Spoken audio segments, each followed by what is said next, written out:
علی صدای همه گزارشگرای فوتبال شهرستان‌های مختلف رو میگه. جدی؟ آره. باریکلا. بریم اهواز ورزشگاه قدیر. آقای نری موسی بفرمایید. بانامو یاد خدا. جدال دو تیم فولاد و خوزستان پرسپولیس تهران در ورزشگاه قدیر اهواز.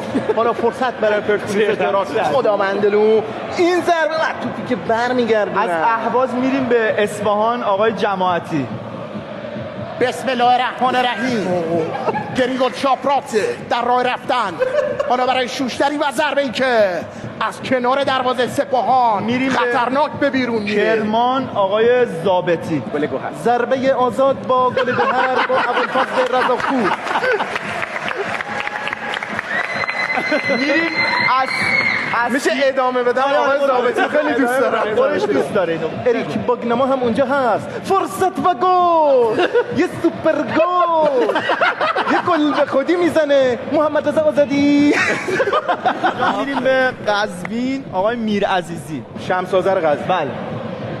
علیازاد منش برای امیر محمد نسایی.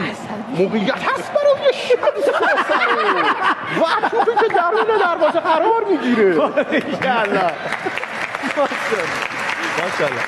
میریم مازندران. آقای کلانتری. اگه نساجی اشتباه نکنم. مازندران. بله بله. عاشق این صدام یعنی خودم. برو بریم. میگفتن که امیر حسین زامدلیری برای فرداد زامهران. حالا کوین یامگا و ضربه سری که از کنار دروازه به بیرون میره. میریم به آبادان. آقای عربزاده.